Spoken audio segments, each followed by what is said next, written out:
Hello everyone, welcome to our YouTube channel CS Sansar and this is CS Stuti Mahajan. तो आज हम discuss करेंगे important changes in GST. Let's C.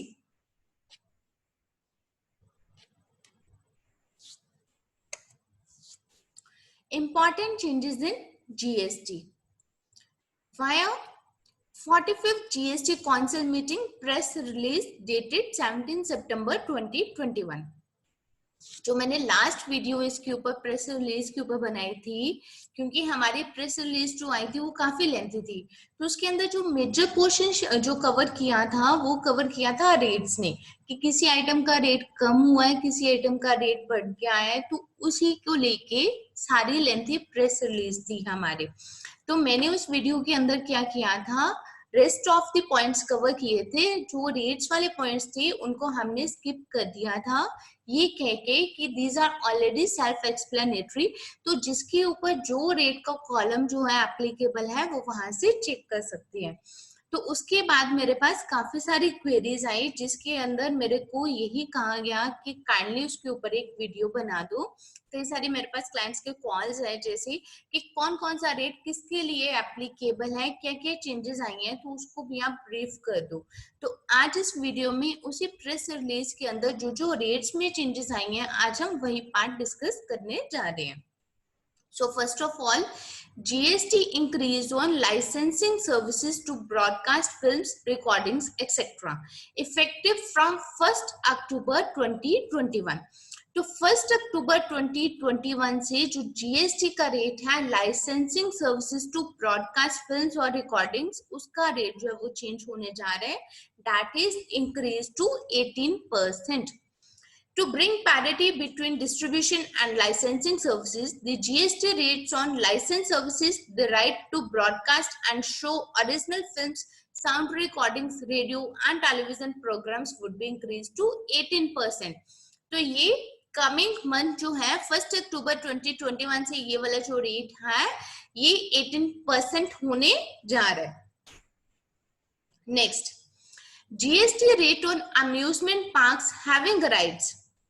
Clarification would be issued to provided admission to amusement parks having rides etc.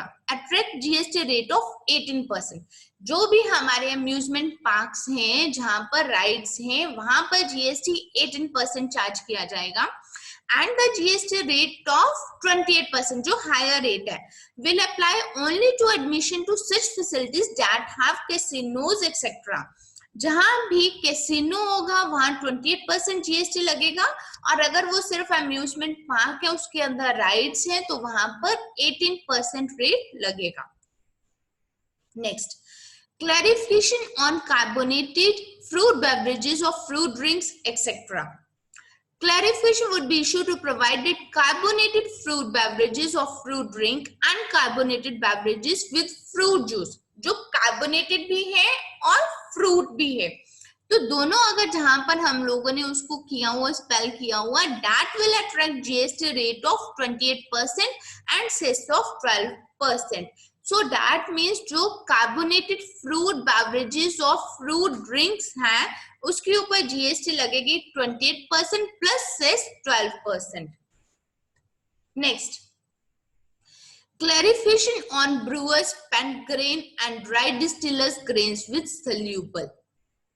जो spent grain है cattle feed जिसे हम बोलते हैं उसके ऊपर उन्होंने क्लैरिफाई कर दिया।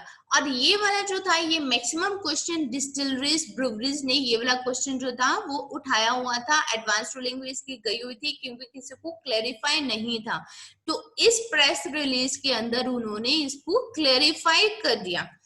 Clarification would be issued to provide that brewers spent grain, dried distillers grains with soluble and other such residues falling under HSN code 2303 attract the GST at the rate of 5%. So that means जो spent grain है, जो cattle feed है, उसके ऊपर 5% GST लगेगी और उसका HSN code क्या रहेगा 2303। कई सारे लोग क्या कर रहे थे, जो कंसर्न पर्सन थे उसका कोड जो था वो नील रेटेड वाला डाल रहे थे, क्योंकि एज्यूमिंग कि उसके अंदर जैसे रेट्स दिए हुए हैं, जो नील वाला है उसके ऊपर नहीं लग रहा, बट उन्होंने बोल दिया कि जो ब्रूवरी से या डिस्टिलरी से जो भी स्पेंट ग्रेन निकलेगा उसको HSN कोड 2303 लगेगा और GST उसके ऊपर 5% लगेगा। Next, ice cream parlors are not restaurants and subject to GST at the rate of 18%. Clarification would be issued to provide that ice cream parlor sells already manufactured ice cream. Such supply of ice cream by parlors would attract GST at the rate of 18%. तो जो ice cream parlours हैं उनको कहा गया है कि these are not the restaurants और उसके ऊपर GST लगेगा 18%. Next, job work for alcohol attracts GST at the rate of 18%. Again ये पॉइंट किसके लिए आ गया? डिस्टिलरीज और ब्रूवरीज के लिए ये वाला पॉइंट आ गया। Clarification would be issued to provide that alcoholic liquor for human consumption is not food and food products for the purpose of the entry prescribing 5% GST rate on job work services in relation to food and food products.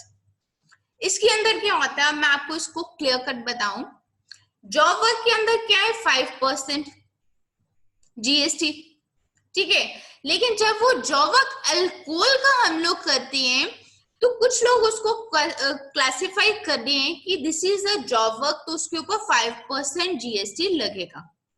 But नहीं, उन्होंने बोल दिया है दो job work के ऊपर 5% GST है, but अगर वो जॉब वर्क आपका अल्कोहल के ऊपर हो रहा है तो that will attract the GST at the rate of 18%।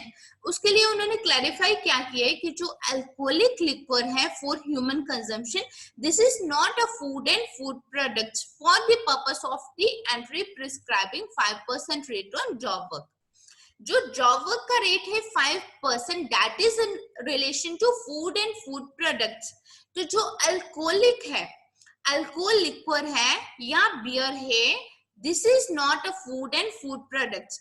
So keep it in mind, अगर आपके कोई भी फूड या फूड प्रोडक्ट की आइटम है उसके ऊपर आप जॉब वर्क करवा रही हो तो उसके ऊपर 5% GST लगेगा। बट अगर आप अल्कोहल के रिलेशन में कोई जॉब वर्क करवा रही हो, that will attract the GST at the rate of 18%। तो ये वाले जो दो पॉइंट्स हैं इस प्रेस रिलीज ने कवर किए, ये काफी क्रूशियल पॉइंट्स थे ब्रूवरीज एंड डिस्टिलरीज को लेकर, क्योंकि कई सारी इसके लिए कंफ्यूजन थी। जिसने 5% का दिया उनका भी सही था, जिन्होंने 18% का अपना एक्सक्यूज दिया उनका भी सही था। तो इसके अंदर उन्होंने इस प्रेस रिलीज में उन्होंने क्लियर कर दिया कि जो जॉब वर्क है अल्कोहल का उसके ऊपर GST 18% लगेगी। Next, reduction of GST rate on biodiesel. GST rate on biodiesel supplied to OMCs for blending with diesel reduced from 12% to 5%। तो इसके ऊपर रेट जो है वो कम हो गया, 12 से 5% हो गया। Next, footwear and textile sector. GST rate changes for this sector in order to correct inverted duty structure is further deferred। इसको अभी defer कर दिया गया और इसके ऊपर सेम वही चलेगा। It has been provided that rate changes will be implemented with effect from January 1, 2022. Next, changes in GST rates for packing and printing industry. एक और major change effective from 1st October 2021 से GST rate on cartons, boxes, bags, packing containers of paper etc. has been increased to 18%। जो कि पहले rate क्या था, जैसे 12% लग रहा था कार्टन के ऊपर, तो अब उसका रेट क्या कर दिया उन्होंने, 18% की स्लैब के अंदर ही उसको ले गए हैं। GST rate on miscellaneous goods of paper like cards, catalogue, printed material has been increase to 18%।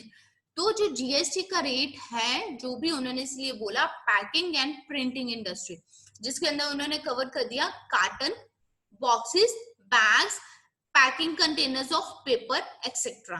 तो ये सब उन्होंने कवर कर दिया। और प्रिंटिंग में क्या क्या कवर कर दिया, कार्ड्स, कैटलॉग, प्रिंटेड मटेरियल, ये सब कवर कर दिया। तो इनके ऊपर GST का रेट क्या लगेगा, 18%। Next, Due to ambiguity in the applicable rate of GST on fiber drums, the supplies made at 12% GST in the past have been regularized. Henceforth, a uniform GST rate of 18% would apply to all paper and paperboard containers, whether corrugated or non-corrugated. तो इसके ऊपर भी उन्होंने बोल दिया paper और paper board containers जो है whether वो corrugated है या non corrugated है, उसके ऊपर भी 18% GST लगेगी. Next, new RCM on goods. Reverse charge on mentha oil. mentha oil कौन सा होता है? mint oil. सिंपल लैंग्वेज में mentha oil बोलते हैं हम mint oil को. Effective date not provided. ये भी आएगी, इसकी डेट आएगी अभी. Amendment would be made in the reverse charge notification relating to goods to provide that mentha oil purchased from an unregistered person would be subject to GST under reverse charge mechanism. तो mentha oil अगर purchase करती हो unregistered person से तो उसके ऊपर जो GST लगेगी वो RCM के अंदर कवर होगी. Next, export of mentha oil under LUT or bond only. Export of mentha oil would only be allowed under LUT or bond. The exporter can take the refund of the ITC accumulated in such case. तो इसका अगर आप mentha oil का export करते हो उसके ऊपर जो भी आप ड्यूटी पे करोगे तो उसका आप रिफंड ले सकते हो ITC का. Next, clarification on the meaning of expression actually subjected to export duty. Clarification would be issued to provide that those goods which are actually subject to export duty, that is, on which some export duty has to be paid at the time of export, will be covered under the restriction imposed under Section 54(3) of the CGST Act 2017 from availment of refund of accumulated ITC. Means, इसकी अभी clarification आएगी. Actually subjected to export duty का meaning क्या हुआ? Let us suppose अभी हम देखते हैं जैसे लिक्वर है, ठीक है, लिक्वर के ऊपर कोई जीएसटी नहीं है. क्यों नहीं है? क्योंकि लिक्वर जीएसटी के अंदर नहीं है अभी तक. तो लिक्वर जो है that is out of GST, तो उसको हम क्या बोलते हैं? Non GST item. तो लिक्वर के ऊपर जीएसटी कितनी हुई? 0%. तो उसको हमने क्या बोला?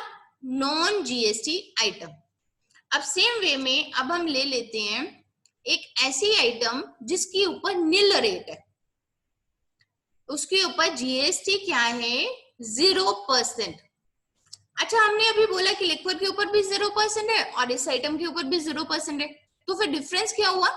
डिफरेंस ये हुआ लिक्विड के ऊपर 0% इसलिए है क्योंकि लिक्विड जो है वो जीएसटी में कवर ही नहीं होता.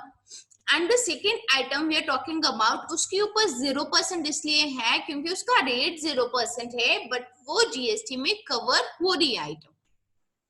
तो उस केस में उन्होंने क्या बोला है कि वो जो गुड्स हैं जिनके ऊपर एक्सपोर्ट ड्यूटी सेम वे में 0% है तो उसको हमने नील रेट ऑफ ड्यूटी में कंसीडर करना है या उसके ऊपर ड्यूटी नहीं है, उसको कैसे कंसीडर करेंगे उसकी अभी जो सर्कुलर आएगा या नोटिफिकेशन आएगा उसके थ्रू अभी क्लैरिफिकेशन आएगी.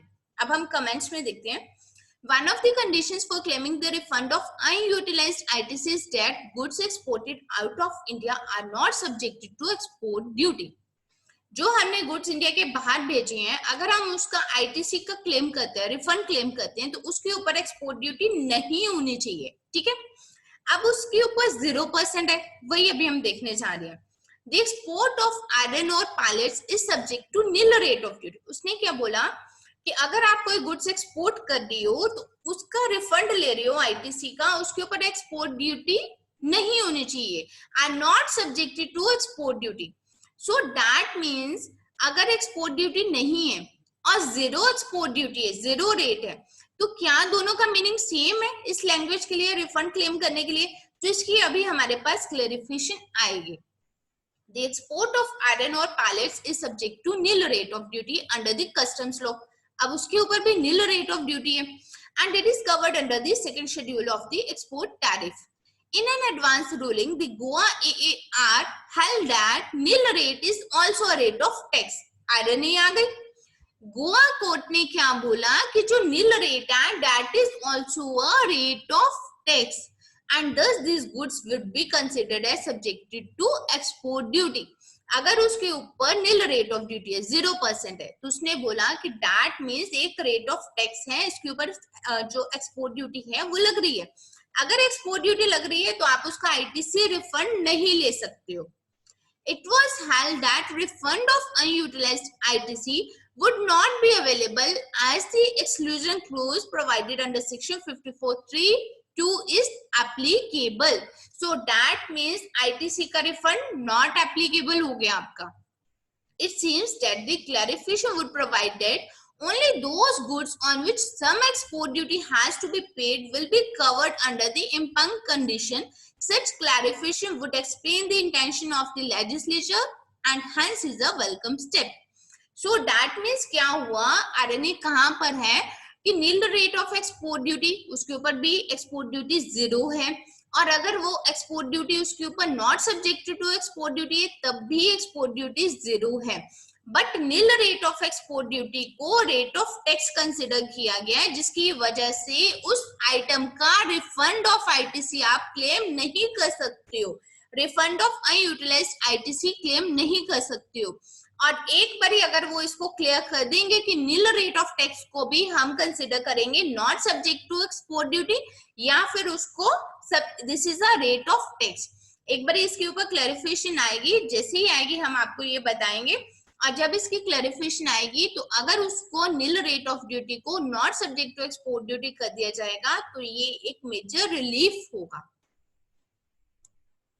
Next, granting refund to PAN linked bank account. ये हमने पहले भी बता दिया था कि रिफंड किस में आएगा, कौन से बैंक अकाउंट में आएगा, जो पैन लिंक्ड होगा, और उसी में आएगा जब हमने जीएसटी के रजिस्ट्रेशन लेते हुए जो बैंक अकाउंट की डिटेल्स दी हैं उसी के अंदर रिफंड जो है वो मिलेगा.